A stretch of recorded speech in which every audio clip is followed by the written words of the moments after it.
All right, guys, and welcome back. So one question that I might have for you is if you could, disregard your math class, disregard computer science, what's your favorite class at heart? And I think that what most of you guys would probably say is physics. So we're going to start talking today about a part of physics, in particular one-dimensional motion. So what we're going to do to begin today's class is, let's say that we have an object.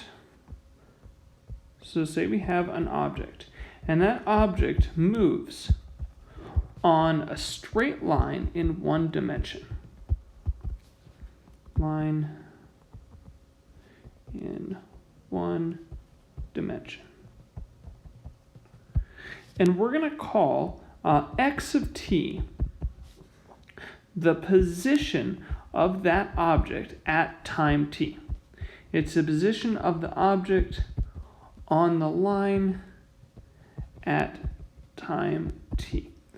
So what this might look like is we have some line, and just one, again, it's one dimension. We're just going along some line. We have 0 in the middle, we have the positive on the right, we have the negative on the left side.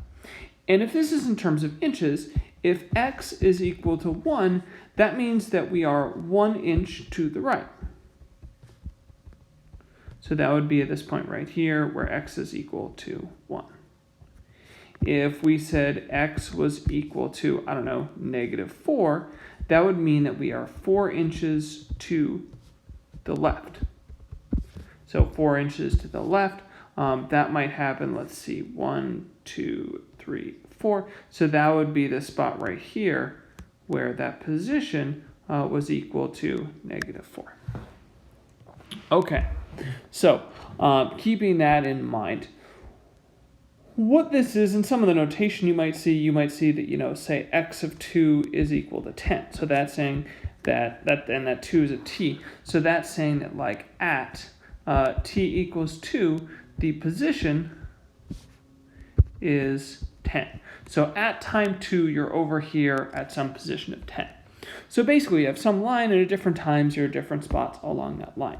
Now, the big question that you guys obviously have, because you're a big boy or girl and you're in calculus, is what happens when I take a derivative? So what is the derivative of the position? Okay, and let's see if we can break that down. Well, okay, so dx dt, so x prime of t, when I think about that, x prime of t would be dx dt. So that is the change in position over time.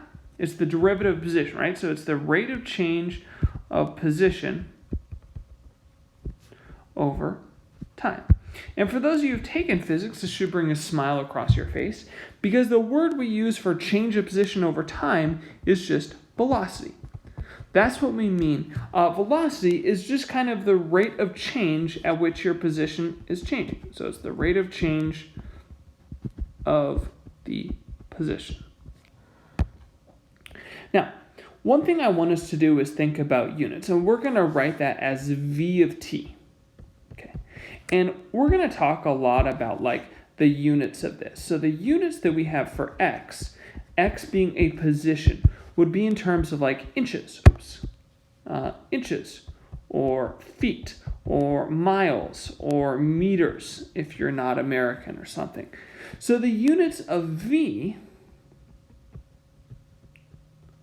which we think of as dx dt, well, the way we think of the units with a derivative is it's just like the units of x divided by the units of t, some time. So if position is in terms of feet and t is in terms of seconds, it could be like feet per second. It could be like miles per hour. It could be, meters per minute or something like that. We have some unit of position over some unit of time. Okay, so that's what's going on there with your velocity. All right, so if I tell you that, for example, the position x of t equals 5t minus 2t, 5t squared minus 2t plus 3. So if that is our position, then if we want to find just the generic velocity at time t, So the velocity at time t is v of t, which would be x prime of t, so just take the derivative of that. So that would be 10t minus 2. Okay, so if I wanted to know what is my velocity, I don't know, at t equals 0,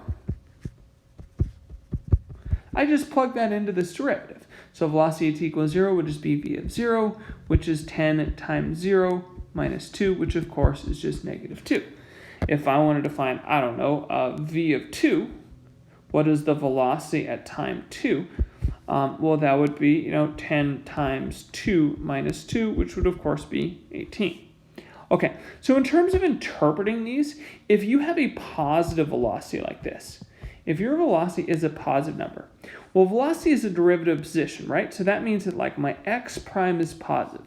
So that means that my x is increasing. So my x is increasing, that means my position is increasing, because that's what x means, right? It's a position. So that means that I am moving to the right. Okay. Now, if my velocity would be less than 0, thinking about that, well, that means the derivative position is less than 0. So that means that my position is actually decreasing.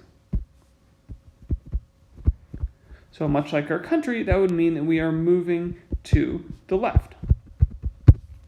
Okay, so that's what's going on, and that's how we'd interpret it. So thinking back to our number line, if you are, your positive side is on the right, your negative side is on the left.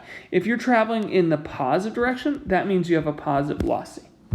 If you're traveling to the left in the negative direction, that means you have a negative velocity.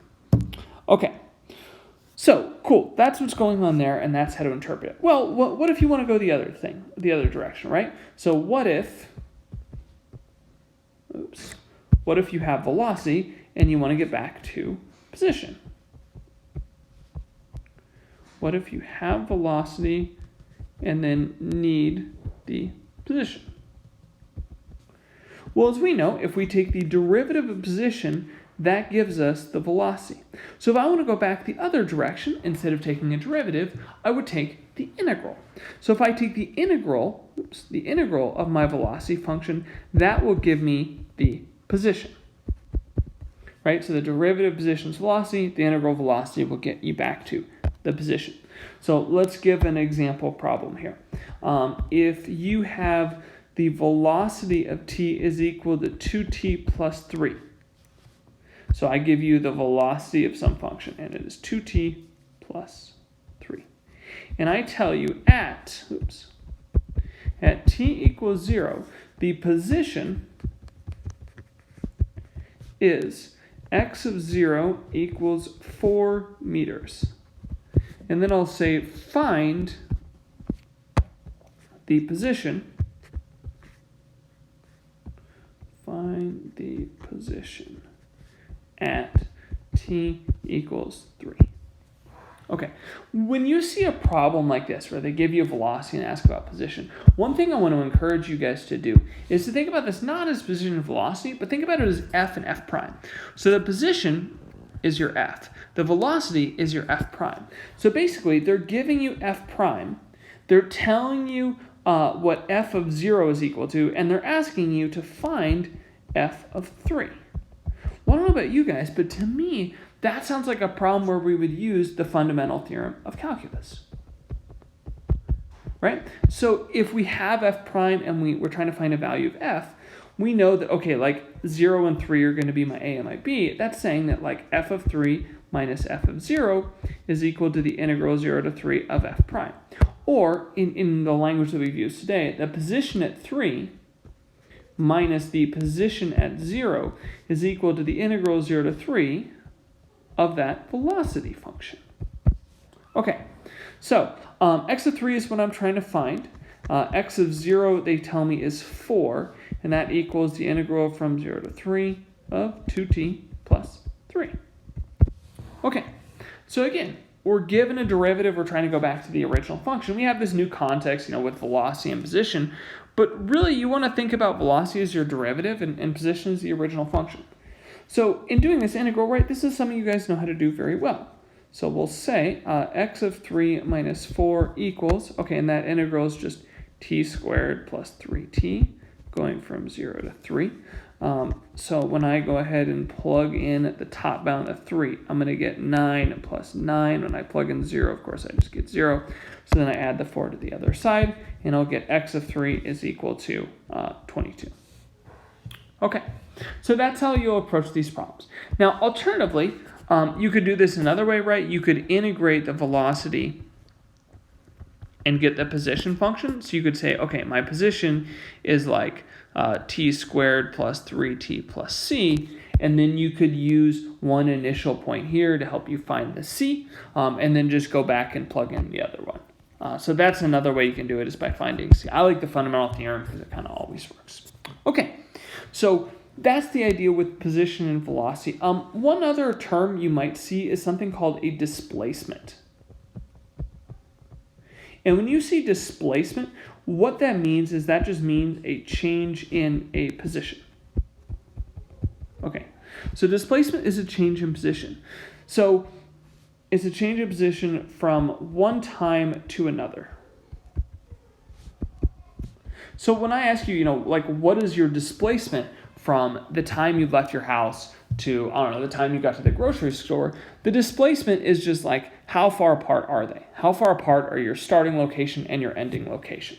So it's like your final position minus your initial position. It looks like that. So this is like your final position minus your initial position. And you might also notice this is what shows up in the fundamental theorem of calculus when you do that. So for example, let's just suppose I tell you v of t equals 2t plus 3, and I ask you to find the displacement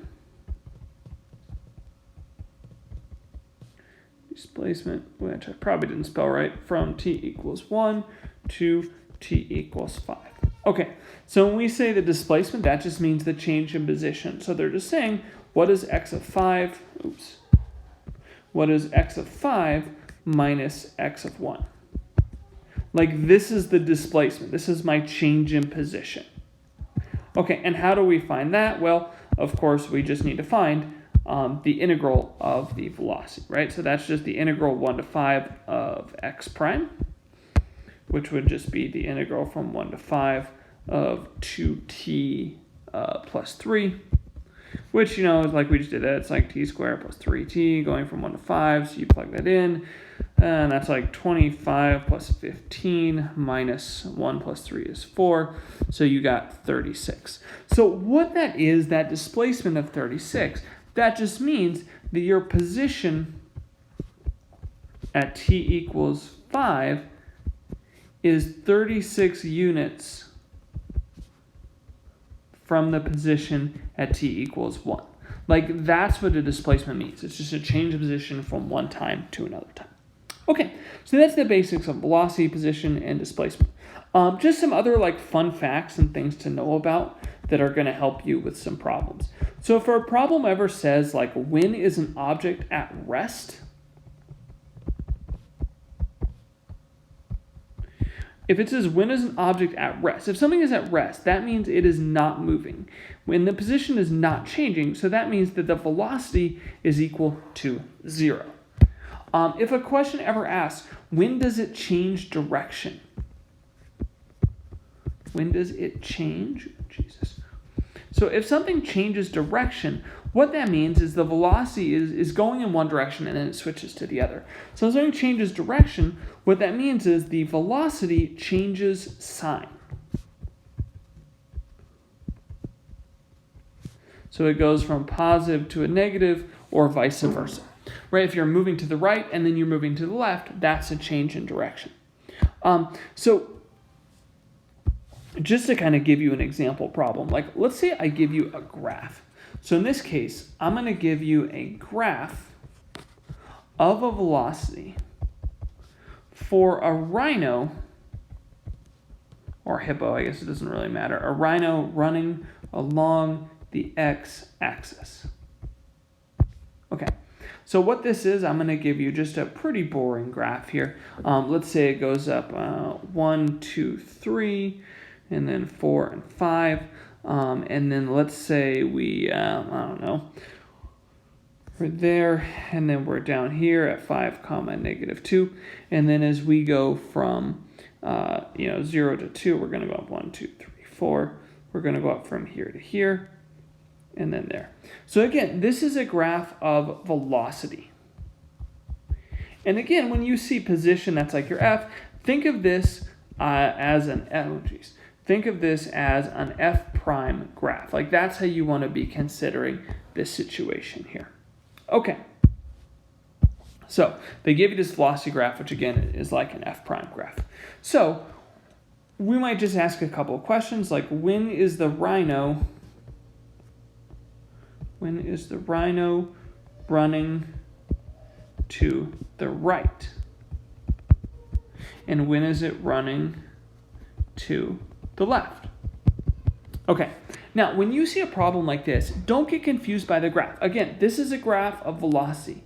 Velocity is the y-axis. So if it's running to the right, it doesn't have to do with the shape of this graph necessarily. So running to the right of course is the positive side. So what that means is my velocity is positive because the positive is on the right side, negative is on the left. If we're running to the left, it means my velocity is negative.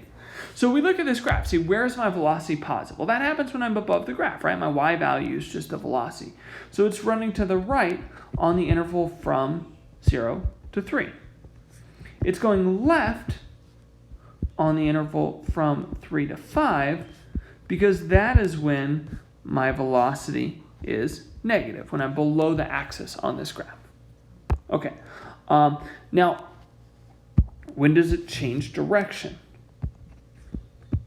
So when does the rhino change direction?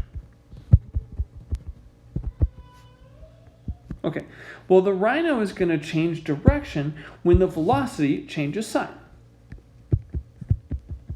Right, when do we go from moving to the right to moving to the left? And the change of sign right here at this point we swap, and that happens at t equals 3. Okay, and the only other type of question you might see, I guess there are a couple others, but the other type of question you might see is, okay, at t equals 5, the rhino's position is 8 meters. And we're going to say find the position at t equals 0. Okay, and again, you're given a graph of velocity, which is the same as the derivative of position. That's what it means. Velocity is the derivative of position. Okay, so let's break down a problem like this. Like this is a problem where they tell you position at time 5 is 8. So x of 5 is equal to 8, and the problem is asking me to find what x of 0 is equal to. And what we're given is we're given a graph of v, which is of course x prime.